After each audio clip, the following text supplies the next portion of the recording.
Mithrandiel here at PAX West 2017 at the wonderful Ashes of Creation booth.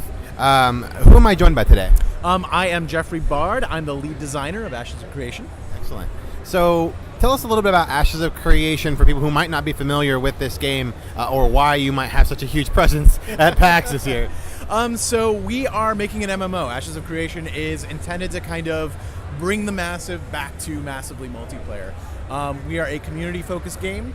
We kind of broke down what makes MMOs good, right? Why are people attracted to MMOs? And what do MMOs do differently than other types of games, right? We all have single-player experiences. We all have, 64-man death matches. But an MMO is a really different kind of beast. So we want to kind of take a look at what makes an MMO and figure out what we can do to kind of enhance that massiveness of it.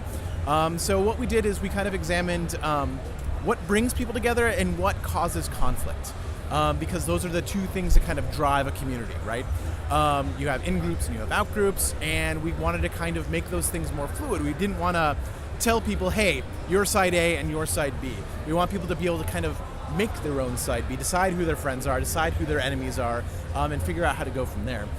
So at its core, Ashes of Creation is built on the node system. That's kind of the thing that really makes us different, that gives us tools to keep the world changing and moving and not static.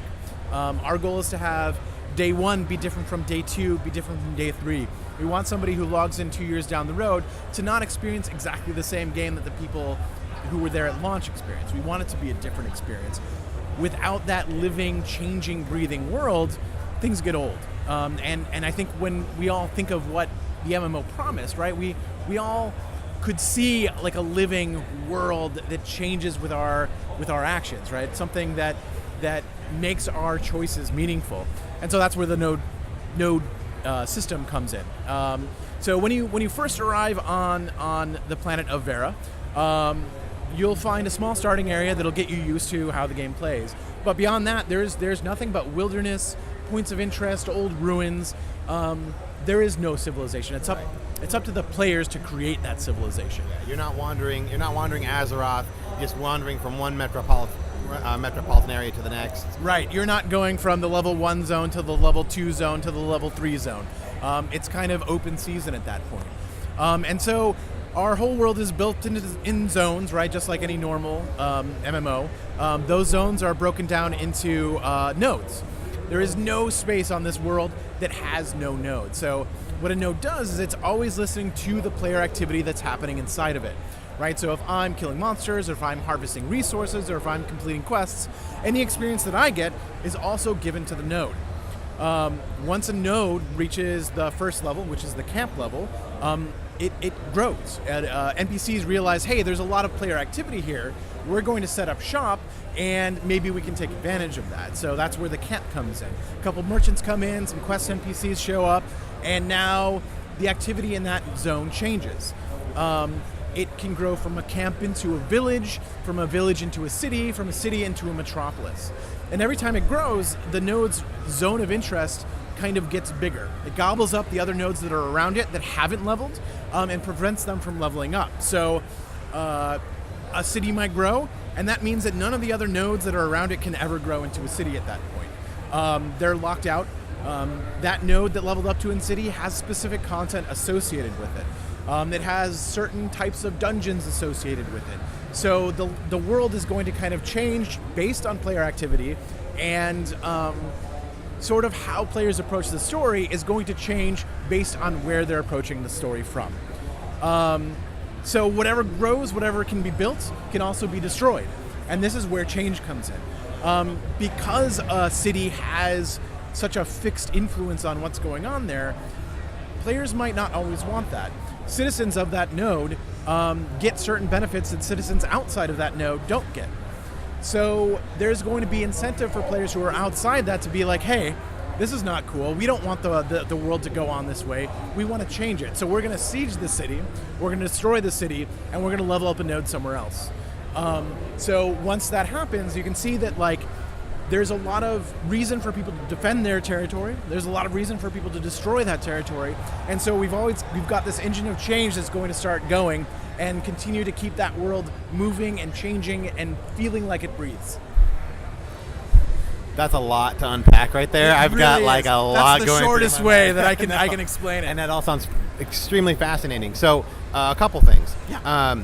As these nodes expand and change, how does it affect the world map? Because MMOs, one of the big things, of course, is a map, how somebody orients themselves within that world, how they know where to go next, and things like that. So as these nodes expand into cities and metropolises, etc., will the map reflect that dynamically? Yes, it will. Yeah. So once a city comes into being, that city has a name associated with it. It'll show up on the map. People will know, hey, there's a city there. I can go take advantage of its markets, its resources, whatever else it might provide. Awesome. And so, as these cities get built up and these metropolises get built up, and as you mentioned, there's this incentive to break them down essentially. How does the history of this world get preserved? How is there an element where there's like a historian or the lore? How does the lore get integrated into all this? Because I think that was something based on the trailers that I've seen that Ashes of Creation is alluding to as well.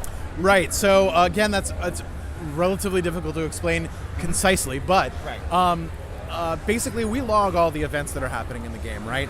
And we will keep a running history of what's going on. So let's say 2 years down the line, you are a new player to our game and you're like, hey, I need to choose a server. I need to figure out what's going on. You can look at the server, you can look at the server's history, and you can kind of see what kind of community it has based on the events that they've unlocked, based on to how they've progressed their own particular story. All right, so the world and the map and the nodes, that all sounds very fascinating and unique for an MMO. What about the character classes? What about the people that we're playing as? Right. What makes Ashes of Creation unique in the combat and things like that? Okay, so we are going for, as far as combat goes, right, we're going for kind of a hybrid action-oriented tab targeting system, which is we want players to play the game. We don't want people to rely on their rotation, right? I think the rotation is kind of an old vestigial part of the MMO. It's how it started, but then it never changed. We want players to play the game like it's a game. So we want them to react to what's happening. We want them to have different tactics based on different situations.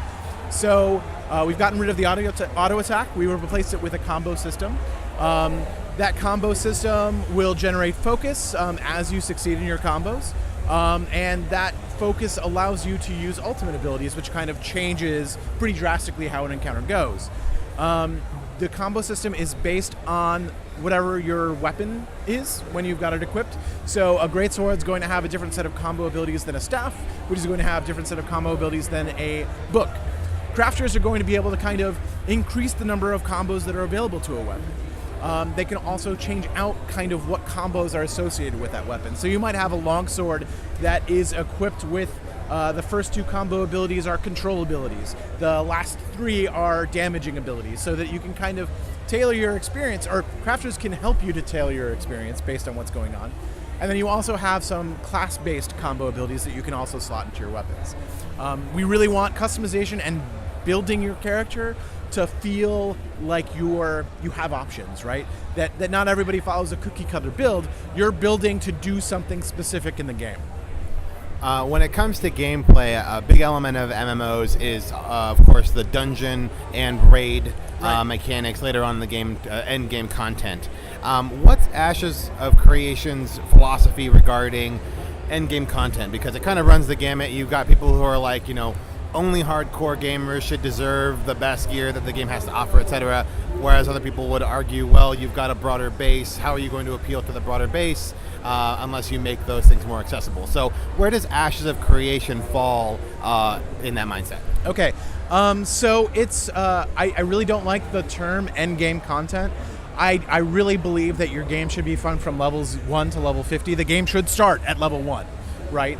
And we do that by by kind of making the content dynamic, right? Things change every day, so there's always something for you to do. You can set your own goals when you log in, and those goals don't necessarily have to be, I'm going to go do this raid, right? Because that raid may have never been unlocked on your server. It might be this other raid that's been unlocked on your server. You might have a node that has a world boss that's coming down to attack it, and you need multiple raids to deal with it. We want things to be changing every time that you log in so that you have something that's meaningful to do. It's not just I'm chasing my gear, I am chasing the experience. That's kind of what we want people to do. So you're bringing, like you said, it's funny, I saw some red hats out there with white letters that said make MMOs great again. So from the sounds of it, classic, people remember vanilla WoW and things like that. Those times that you spend in the early levels were an exciting time. They were fun, and now, like you said, it does seem like it's more working for the weekend, so to speak, working towards that end game content, which is where it gets really, quote, fun, end quote. Whereas Ashes of Creation, it sounds like, wants to bring the fun back to the leveling experience and the experience of the game itself. Right, we want the person who first logs in, right? If there is a city under attack, we want them to be able to help defend it, right? Like, we want them to have a role in that. Just because they're level 1 and they're a little bit weaker doesn't mean that they can't participate in the world as a whole, right? So that's kind of where we're focused on. We are going to have raids. We are going to have world bosses. We have open world dungeons, right? That players can compete against, trying to race towards bosses that'll have interesting PvP interactions between people during that time. We'll have small group dungeons, we'll have large group dungeons, and we'll have kind of some spontaneous procedural dungeons that we're going to talk about probably in the next couple of months. So with the servers that you'll have, will there be strictly PvE servers and PvP servers, or? Our world is really dependent on PvP for driving change. Without that, we can't have that engine. That engine just doesn't work. Unless we were to script a whole bunch of creatures to kind of take the player's space, and that we don't have, unfortunately, enough time and development resources to do that.